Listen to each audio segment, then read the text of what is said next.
What have been the most effective methods for improving court procedures and efficiency?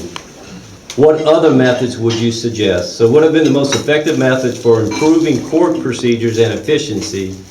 What other methods would you suggest? Mr. Hoychick. Mr. Hoychick lived in Basile, and he's been dead for several years. The Bearcats are doing well. Yeah, they are. We haven't had the questions given to us in advance of any of the other forums, so I'm ready today. It's been a good thing. And you know, this question, what's the most effective methods for improving court procedures and efficiency, has really not been high on my list of concern in this campaign. The second question, which y'all will get to hear in a little bit, so don't get all excited, is the one that I've been focused most on. My interactions with city court, you know, have been pretty limited. I've had different dealings with them throughout the years. It's always been a little criminal matter here, a little civil action. I've got one pending right now, which I don't know what will happen if I end up being the judge. I guess I might call him and take it for me. Yeah, we'll have to do something. But the one thing that I have noticed is that the efficiency of the city court right now is hindered a little bit by the lack of what I would call a state-of-the-art software or computer system.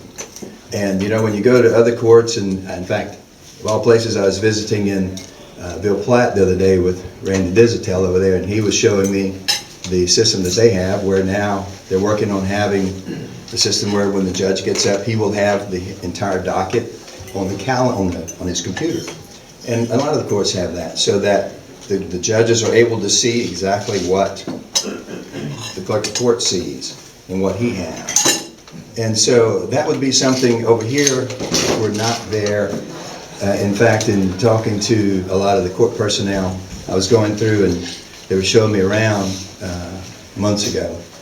And I was asking about this huge file room, and they said, well, these are some of Judge Nilas's files. I'm like, Nilas Young's files? I said, yeah. I said, well, where do y'all scan things? And they looked at me and said, we don't. You don't scan anything? I said, no, they're still doing hard copies of everything. So there's a few things that, as far as efficiency, we could certainly do better with. Then you get to the elephant in the room, which was at the last forum, which is Monday night court. And what do you do about Monday night court?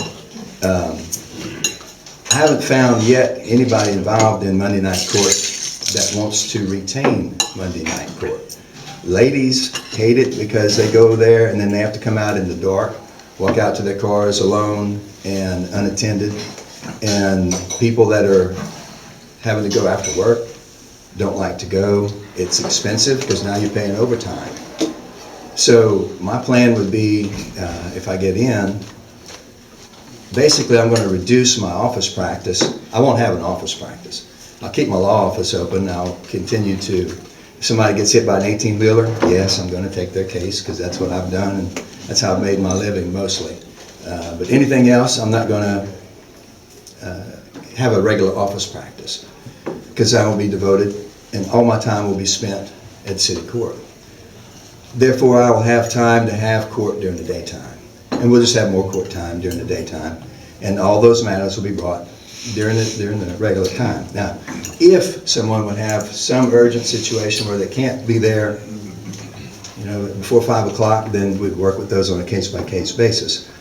But, you know, in all the other courts in the state, they're getting it done before 5 o'clock, so I think we could get that done. Working as an assistant district attorney in Opelousas City Court, I got to watch Judge Boanny, and he had a big red, anybody that's worked Opelousas City Court, Donnie, I think you were there, I think Ellis, you might have been there, he had a big red ledger, and he kept track of everybody that owed a fine, everybody that owed a probation fee, kept it in his ledger. He would pencil it, he'd mark it, and that's a process that has gone by the wayside.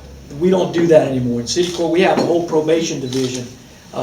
Randy Fontenot is the head of the probation department right now, and they keep track of all the fines, fees, court costs and that sort of thing for the criminal side. So that's some of the procedures, that's one of the procedures that have moved our court system forward. Another thing is the pretrial procedure. You know, a long time ago, you went for your arraignment and you pled guilty or not guilty, then when you came back, you were ready for trial. Well, the docket has gotten a little too big to do that now, so we moved into what's called a pretrial process, where the second time you come to court is a pretrial. The lawyers try to get together, the defense attorney, the prosecuting attorney, and they talk about what their case looks like. You know, if the prosecutor's missing some documents, they can say, hey, let's move it forward a little bit, not have the trial the next week. Or they can say we're ready to go to trial, and they'll go talk to the judge, say we're ready to go to trial on this one. So it sort of streamlines the process. Due to the amount of volume, it's increasing every year. It's more and more difficult to handle. So a pretrial system has really helped our city court move forward with streamlining and making it more effective. That's one area where we can continue to streamline with, and everybody you talk to, just like Mr. Hoychick says, nobody wants to have court at night. Before I would say, yes, definitely we're moving it to the daytime, we're going to make sure that the victims of these crimes are on board. So far, most of the people that I've talked to, the store owners, the people that have to go to court to testify, are for moving it forward in the day. And I think by utilizing this pretrial process, instead of making everybody be there at 6 o'clock, you know, say right now, you got to be there at 6 o'clock, whether you have a trial or not. Well, the trials don't start till 8 or 10 o'clock. So to convenience our victims, because, you know, they're inconvenienced enough by being a victim of crime. We're going to make sure that we're going to do the arraignments at a certain time, we're going to do the pre-trials at a certain time, and then we're going to have our trials set for a particular time.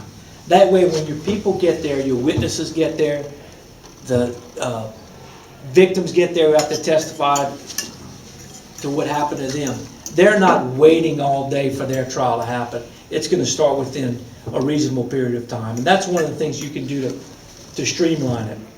Now, obviously, moving it into the day is going to be something that we're going to definitely look at. For me, definitely, I would, if I'm elected, I'd love to see it moved during the day. It wouldn't affect my practice at all, because right now I'm the assistant district attorney for the drug court. So every Monday afternoon, I'm going till 5 o'clock anyway. So I won't really have to adjust my practice that much, because I'm already out of the office for that. So if we could move the arraignments to a little earlier in the day, the pre-trials to a little earlier in the day, and the trials to a little bit earlier in the day, I think we could finish all of our trials close to 5 or 6 o'clock in the evening. And that way, if someone is paying their clerk to be there, paying the lady that was in the front of the convenience store that got robbed, they won't have to pay them so much overtime. So definitely we're going to look at the convenience of the victims before we look at convenience of anybody else. But everybody's input will be definitely considered in moving the times.